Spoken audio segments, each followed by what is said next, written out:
O Supremo começa a análise de ação que discute se delegado de polícia pode firmar acordo de colaboração premiada. E você vai ver também. Marcado para 24 de janeiro, julgamento em segunda instância do ex-presidente Lula, no processo em que foi condenado no caso do triplex no Guarujá. Apresentado ao Supremo para homologação um acordo que garante indenização a poupadores pelas perdas com planos econômicos das décadas de 1980 e 1990. Supremo aceita denúncia e senador José Agripino Maia vai responder a processo por suposto envolvimento em esquema de corrupção e lavagem de dinheiro. E TST decide que empregador pode sim exigir certidão de antecedentes criminais para operador de telemarketing.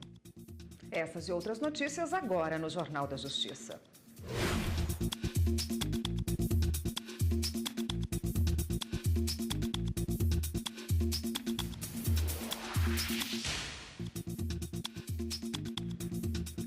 Olá, boa tarde para você.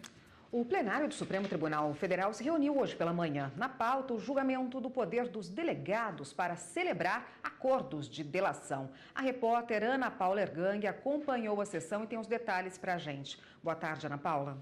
Boa tarde, Érica. Boa tarde a todos. A sessão começou por volta das 9 horas da manhã e terminou agora há pouco. Os ministros estão analisando uma ação em que a Procuradoria-Geral da República questiona dispositivos da Lei de Crimes Organizados e que permite que os delegados de polícia celebrem acordos de colaboração premiada. Para o Ministério Público, apenas a instituição pode celebrar esses acordos. Até o momento, apenas 2 ministros votaram e os 2 se manifestaram a favor de os delegados celebrarem os acordos de colaboração premiada. Veja. A Procuradoria-Geral da República alega que, como cabe apenas ao Ministério Público o papel de acusador no processo penal, só a instituição pode negociar benefícios aos delatores. A Procuradora-Geral da República, Raquel Doge, defendeu a manutenção dos acordos já firmados, mas ressaltou que a participação dos delegados deve respeitar limites. A participação dos delegados de Polícia Federal na elaboração de um acordo de colaboração premiada pode ir até determinado ponto. O ponto de coleta de depoimentos, o ponto de localizar os depoentes, o ponto de incluir os depoentes no processo de obtenção da prova. No entanto, firmar o acordo, deduzir cláusulas, pactuar cláusulas, notadamente as que se referem ao prêmio, sem o qual não há acordo, o Ministério Público entende que estamos diante do domínio da titularidade exclusiva da ação penal. Já a Advocacia Geral da União defendeu a possibilidade de os delegados realizarem os acordos. O delegado de polícia, ele apenas propõe o acordo de colaboração. Quem, de fato, define e decide é a autoridade judicial. E o delegado ainda propõe com a manifestação do Ministério Público. Para o relator da ação, ministro Marco Aurélio, impedir os delegados de negociar os acordos vai enfraquecer as investigações. Está dito aqui, em bom vernáculo, em bom português, a regra é ter-se a delação na fase embrionária das investigações perante a autoridade policial. Para isso existe um inquérito que é capitaneado pela autoridade policial, mediante, sim, acompanhamento fiscalizatório, inclusive, do Ministério Público. O ministro Alexandre de Moraes também defendeu a possibilidade de os delegados celebrarem as colaborações premiadas, mas ressaltou que eles não podem conceder o perdão judicial. A lei deu à autoridade policial o poder de realizar o acordo e, no acordo, estipular que vai requerer o perdão judicial. Em relação à possibilidade dessa representação de se realizar um acordo com o oferecimento do perdão, isso fere a titularidade da ação penal pública. Os ministros agora estão em intervalo para o almoço e esse julgamento vai ser retomado às 2:45 da tarde. Volto com você, Érica. Obrigada, Ana Paula, pelas informações. E para falar sobre a sessão, está aqui a consultora jurídica da TV Justiça, Gisele Reis. Gisele, como a lei trata esse acordo? Boa tarde, né? Boa tarde, Érica, mais uma vez, boa tarde a todos. A lei que regulamenta essa possibilidade de colaboração premiada, embora esse instituto não seja algo novo, né, já existia por meio de outras legislações, mas o que nós temos, né, de mais atual em relação a esse tema é a Lei 12.850. E a lei estabelece, sim, uma certa premiação para aqueles que colaborarem com a investigação policial, com a elucidação do crime, com a localização, por exemplo, de ativos financeiros, com a delação de pessoas que participaram da empreitada criminosa, e isso pode acontecer tanto na fase do inquérito quanto na fase judicial. Então, a lei estabelece premiação, que pode ser o perdão judicial, que pode ser o abatimento da pena, ou até mesmo um regime menos gravoso de cumprimento de pena. Tudo vai depender do grau de colaboração que vier a ser prestado. Isso é o que está previsto na legislação. O que está sendo discutido aqui no Supremo é a possibilidade do delegado fazer esse acordo de colaboração premiada. A lei prevê que tanto o delegado de polícia na fase de inquérito quanto o Ministério Público, eles podem celebrar acordos de colaboração premiada, os quais deverão ser submetidos para homologação judicial. Então, a lei prevê essa possibilidade e a Procuradoria-Geral da República, por meio dessa ação direta de inconstitucionalidade que está sendo julgada hoje no plenário do Supremo Tribunal Federal, questiona exatamente a constitucionalidade de 2 parágrafos do artigo 4º, os quais asseveram ser possível que o delegado celebre esses acordos de colaboração. Bem rapidamente, para a gente encerrar, em que ponto o voto do ministro Alexandre de Moraes diverge do ministro Marco Aurélio? Bom, Marco Aurélio julgou totalmente improcedente a ação e, com isso, declarou a constitucionalidade dos dispositivos questionados. O ministro Alexandre de Moraes, ele discordou em parte. Para ele, a polícia pode celebrar, sim, acordos de colaboração premiada. No entanto, quando o prêmio for o perdão judicial, haverá necessidade de manifestação obrigatória do Ministério Público e aí seguiria para a apreciação do judiciário homologar ou não. Então, ele deu uma interpretação conforme em relação a um dos dispositivos, no sentido de que a polícia pode celebrar quando for hipótese de perdão judicial, necessariamente o MP tem que se manifestar. Tá ótimo, Gisele. Obrigada por hoje. Essa votação, né, essa discussão continua à tarde no plenário do Supremo e agora a gente vai ver quais são os destaques da sessão de hoje à tarde. Matéria processual marca a pauta desta quarta-feira com uma série de embargos de declaração apresentados por condenados em ação penal, que julgou crimes de fraude em licitações, incluindo o senador Ivo Cassol, de Rondônia.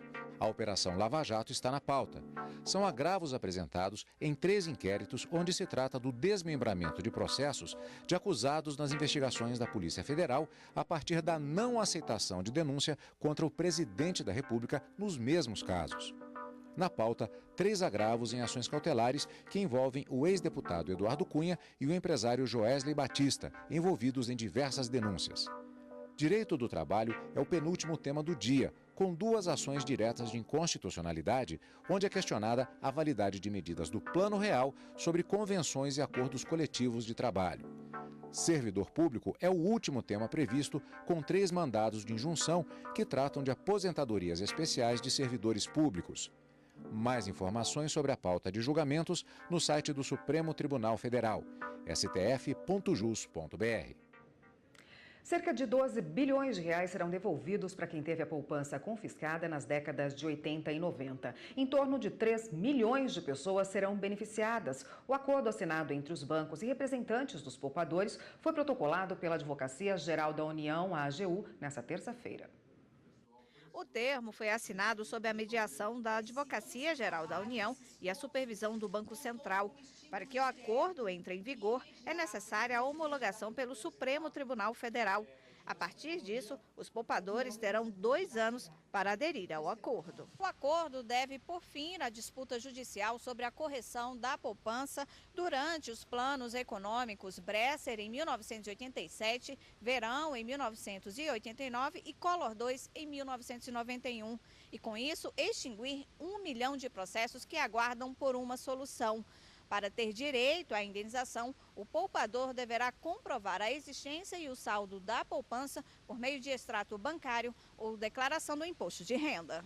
Esse acordo que foi assinado e que se apresenta ao Supremo para que passe a ter eficácia após a homologação da Suprema Corte, esse acordo ele revela para todos nós a força que o diálogo de fato traz, a possibilidade de resolvermos a partir da conciliação as nossas questões e a plena confiança de que é possível sim construir soluções pacíficas para as nossas contendas, para as nossas controvérsias.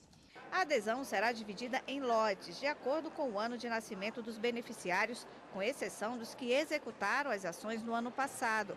Esses vão receber o que falta no 11º lote. O acordo prevê uma tabela de pagamento da indenização. Até R$ 5.000 será pago em uma única parcela. De R$ 5.000 a R$ 10.000, uma à vista e 2 semestrais, com desconto de 8%. Entre R$ 10 e R$ 20.000, uma parcela à vista e 4 semestrais, com desconto de 14%. Acima de R$ 20.000, as mesmas condições da anterior, uma à vista e 4 semestrais, mas o desconto será 19%. A primeira parcela deve ser sempre paga em até 15 dias após a validação pelo sistema e as semestrais serão corrigidas. O acordo é o resultado de 13 meses de negociação e pelo menos 5 instituições participam do termo: Banco do Brasil, Caixa Econômica, Itaú, Bradesco e Santander. Outros bancos poderão participar do acordo em até 90 dias. Os termos do acordo determinam que só poderão participar beneficiários que já ingressaram com ação na Justiça. Essa regra também vale para herdeiros que entraram com ação até 31 de dezembro de 2016. A grande vantagem do acordo é que ele respeita também esses direitos individuais e dá uma resposta efetiva a centenas de milhares de poupadores, muitos idosos, outros, infelizmente, já falecidos, que há uma década ou mais esperam uma resposta para essas demandas. Só depois da homologação do Supremo Tribunal Federal é que os poupadores vão poder aderir ao acordo para receberem os pagamentos. Outras informações no site da Advocacia Geral da União, agu.gov.br. Está começando agora no Tribunal Regional Federal da 2ª Região, com sede no Rio de Janeiro, a sessão na qual será julgado o pedido do Ministério Público Federal para que Regis Fichtner, ex-chefe da Casa Civil do governo Cabral, volte para a prisão. Regis foi solto há 2 semanas por decisão do desembargador Paulo Espírito Santo. O habeas corpus dele e o recurso do MPF contra a soltura estão sendo analisados pela primeira turma do TRF2. E você vai ver no próximo bloco do Jornal da Justiça. Supremo aceita denúncias. Senador José Agripino Maia vai responder a processo por suposto envolvimento em corrupção e lavagem de dinheiro. Voltamos em instantes.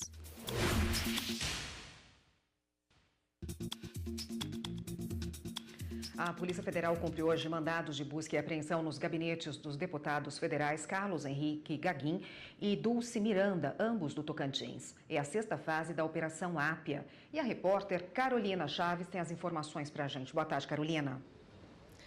Boa tarde, Érica. Boa tarde a todos. Olha, a ação da Polícia Federal é em conjunto com a Procuradoria-Geral da República. Estão sendo cumpridos 8 mandados de intimação e 16 de busca e apreensão em Palmas e também Araguaína, no Tocantins, e em Brasília, com autorização do Supremo Tribunal Federal. Além dos gabinetes dos deputados Carlos Gagin e Dulce Miranda, também estão sendo realizadas as buscas nas residências funcionais e também nos apartamentos deles. Segundo as investigações, ocorreram crimes de corrupção e lavagem de dinheiro com supostos pagamentos de propinas feitos pela construtora Rio Tocantins a servidores públicos e também agentes políticos. Eles teriam fraudado licitações e também a execução de contratos em obras em várias rodovias estaduais no Tocantins. Os serviços eram pagos, mas não eram executados, gerando um prejuízo de mais de 850 milhões de reais aos cofres públicos. Érica. Obrigada, Carolina, pelas informações. O senador José Agripino Maia vai responder a processo por suposto envolvimento em atos de corrupção e lavagem de dinheiro. A denúncia feita pela Procuradoria-Geral da República foi aceita pela primeira turma do STF. Na tribuna, os advogados de defesa alegaram que as provas não apontam claramente um possível envolvimento do senador com os atos ilícitos. É fácil dizer que existem suspeitas ou indícios, como disse o Ministério Público, de que tenha havido crime de corrupção ou de lavagem de dinheiro. Mas contrariando a prova existente dos autos, porque não houve crime algum. A denúncia foi oferecida pela Procuradoria-Geral da República em razão de desdobramentos da Operação Lava Jato. Para a PGR, os indícios de crime de corrupção e lavagem de dinheiro são suficientes para o andamento de uma ação penal. Os elementos de prova apresentados na situação mostram-se mais do que suficientes para o recebimento da denúncia. A esse respeito, deve-se destacar que os crimes de corrupção e de lavagem de dinheiro são cometidos na clandestinidade, às escondidas, dificilmente deixando vestígios suscetíveis de serem captados por provas diretas. A investigação envolvendo o senador José Agripino Maia começou em outubro de 2015. Ele é suspeito de ter recebido vantagens indevidas da construtora OAS em troca de favorecimento na construção da Arena das Dunas, estádio de futebol em Natal. Segundo a denúncia, a obra teve um superfaturamento de 77 milhões de reais. O relator, ministro Luiz Roberto Barroso, reconheceu que responder a uma ação penal causa consequências à vida pública de um político. Não desconheço o ônus que é para qualquer homem público ter sob si o peso de uma investigação. Ainda recentemente, em inquérito sobre a minha condução, instei o Ministério Público ou a pedir arquivamento ou a dar algum impulso processual relevante, porque já pairava sobre um parlamentar, há mais de ano, uma investigação sem movimentação. Mas votou pelo recebimento da denúncia, entendimento seguido pela maioria dos ministros. E na segunda turma do STF foi suspenso o julgamento da denúncia contra o senador Benedito de Lira e o filho dele, o deputado Arthur de Lira. Eles são acusados de corrupção passiva e lavagem de dinheiro. Teriam recebido mais de 2 milhões de reais de propina entre os anos de 2010 e 2011. A segunda turma começou a analisar denúncia em que o Ministério Público acusa o senador Benedito de Lira e o filho dele, o deputado Arthur Lira, pelos crimes de corrupção passiva e lavagem de dinheiro. Eles teriam supostamente recebido 2 milhões e 600 mil reais de propina para manter Paulo Roberto Costa na diretoria de abastecimento da Petrobras. O esquema foi delatado por Ricardo Pessoa, empreiteiro da UTC Engenharia. Os acusados receberam dinheiro, Arthur Lira e Benedito de Lira, receberam dinheiro da empresa UTC e também do esquema que participava o Doleiro e o CEF, para manter, digamos assim, no cargo e para dar apoio à manutenção no cargo do diretor da Petrobras, Paulo Roberto Costa. Não é verdade que a denúncia está fundamentada exclusivamente na palavra do colaborador. Os advogados dos parlamentares negaram as acusações. A inicial aponta que 3 pagamentos teriam sido feitos. 400 mil reais em forma de doações oficiais para a campanha, pagamentos em espécie e, em terceiro lugar, pagamentos via uma empresa chamada Câmara Vasconcelos. Em relação às doações eleitorais, a PGR diz que o ora defendente teria recebido, na sua campanha eleitoral, dinheiro da UTC e da Constran, empresas envolvidas no esquema ilícito da Petrobras. Com todo o respeito e com toda a vênia, isso não é verdade. Não há a prática de atos autônomos capazes de configurar a complexa figura da lavagem de capitais. Estaríamos tratando verdadeiramente de mero exaurimento daquilo que seria o recebimento da vantagem indevida, de modo que não se poderia falar no crime de lavagem de capitais. Para o relator do caso, o ministro Edson Fachin, há indícios suficientes para se receber a denúncia contra o senador e o filho dele. Não se está em fase de aferição completa do elemento subjetivo, motivo pelo qual entendo que, no ponto, deve ser recebida a denúncia. Ao contrário do que argumentos parlamentares acusados, a realização dessas operações por meio de doações eleitorais declaradas ao Tribunal Superior Eleitoral não é suficiente para apreciação aqui no Supremo Tribunal Federal. Pedido vênia ao entendimento em sentido diverso, não é suficiente para legitimar por si só os valores repassados. O julgamento foi suspenso por um pedido de vista do ministro Dias Toffoli e deve ser retomado na próxima segunda-feira. Se a denúncia for recebida, os parlamentares vão se tornar réus na Operação Lava Jato. O julgamento em segunda instância do ex-presidente Luiz Inácio Lula da Silva no processo do Triplex, no Guarujá, foi marcado para o dia 24 de janeiro de 2018, no Tribunal Regional da 4ª Região em Porto Alegre. Lula já foi condenado a 9 anos e 6 meses de prisão por corrupção passiva e lavagem de dinheiro nesse processo. A Justiça Federal no Paraná também determinou o bloqueio de 16 milhões de reais e o sequestro do apartamento. O ex-presidente também teve bloqueados mais de 600 mil reais de contas bancárias e cerca de 9 milhões de reais que estavam depositados em 2 planos de previdência privada. O ex-presidente nega todas as acusações. O Superior Tribunal de Justiça negou os pedidos de liberdade de 2 empresários que foram presos no início deste ano por envolvimento na Operação Fatura Exposta.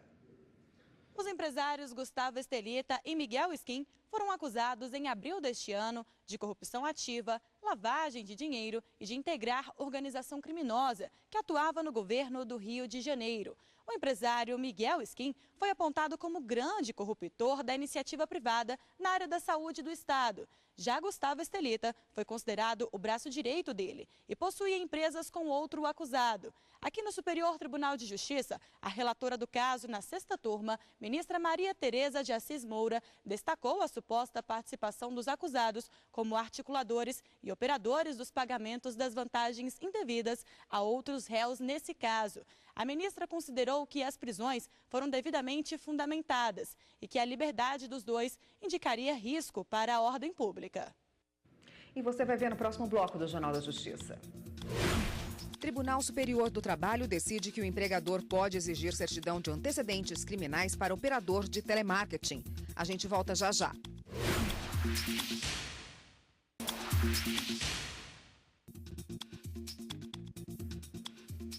A 20ª Vara Criminal do Tribunal de Justiça do Rio de Janeiro autorizou a transferência para um presídio federal de Rogério Avelino dos Santos, também conhecido como Rogério 157, apontado como chefe do tráfico na favela da Rocinha. Com a decisão, Rogério 157 será transferido de estado, uma vez que o Rio de Janeiro não possui presídios federais.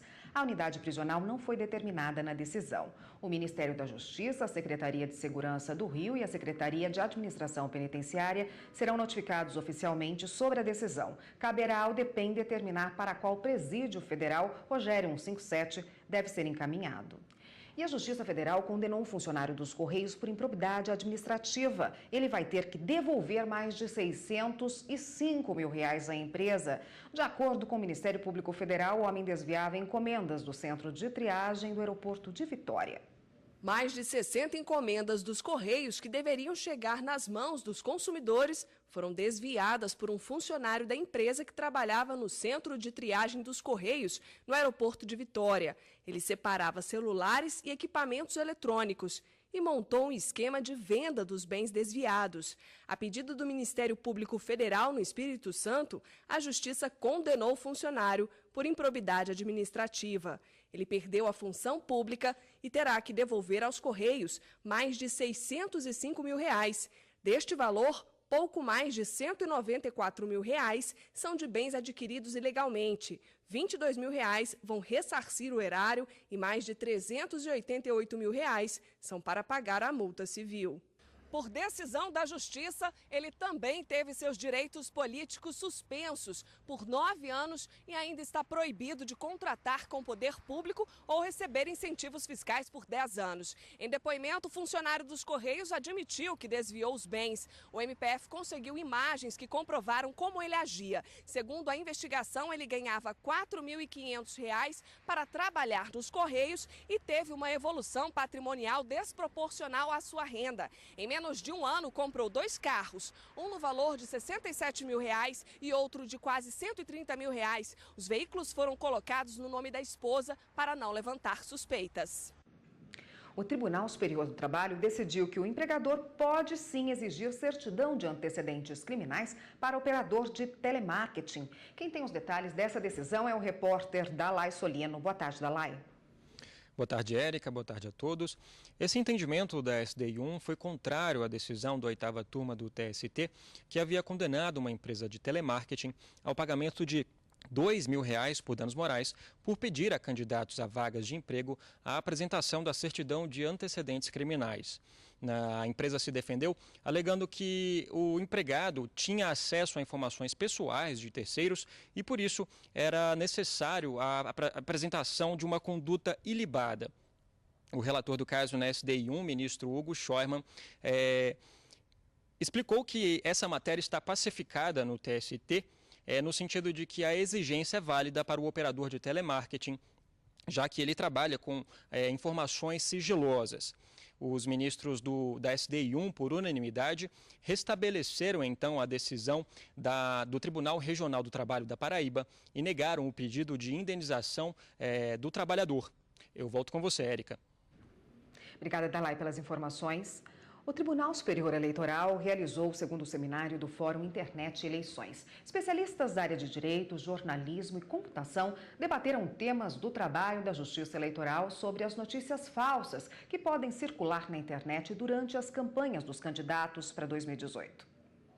Esse não é o robô que dá trabalho. Os que podem atrapalhar muito as campanhas eleitorais são invisíveis, virtuais, mas bastante inteligentes. Ele pode juntar conteúdos de diferentes fontes, construir uma matéria falsa e pode ser usado também para distribuir essa matéria, para varrer a rede e ficar alimentando diferentes alvos, diferentes targets com esse conteúdo. Softwares que reúnem as informações pulverizam notícias falsas.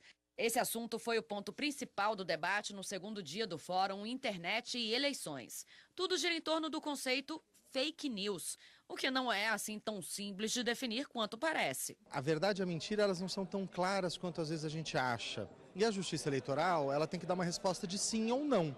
Não tem tom cinzento aí no meio. Ou ela pune quem violou a lei, ou ela deixa aquela conduta continuar acontecendo. Esse assunto foi debatido pelos participantes no seminário no Tribunal Superior Eleitoral, com foco na organização para as eleições de 2018, como uma possível regulamentação sobre o assunto. O que a gente avaliou aqui é que existem aspectos diferentes que precisam ser regulados na internet. Uma coisa é o que a pessoa fala, a outra é quem fala, outra é quando fala e quando se promove ou como se promove essa fala. Cada vez que o Estado intervém na vontade das pessoas, ele está limitando o que as pessoas podem fazer. Palestrantes de empresas de redes sociais também tiveram espaço e lembraram que existe um esforço para que os processos sejam resolvidos antes mesmo de chegar à última instância da Justiça Eleitoral. Entre todos os convidados, a conclusão foi unânime. O importante é manter o debate com o eleitor sobre o assunto, para que ele saiba diferenciar o que vale a pena ser lido na internet. Me parece que a grande sacada da manipulação é a ausência de conhecimento sobre quem está sendo manipulado. Quando você conhece, descobre o segredo de uma mágica, você não consegue mais se encantar com aquilo. Quando você descobre que aquele perfil é um robô, você não tem mais como acreditar no que ele fala. Essa edição do Jornal da Justiça termina aqui. Boa tarde para você. Até amanhã.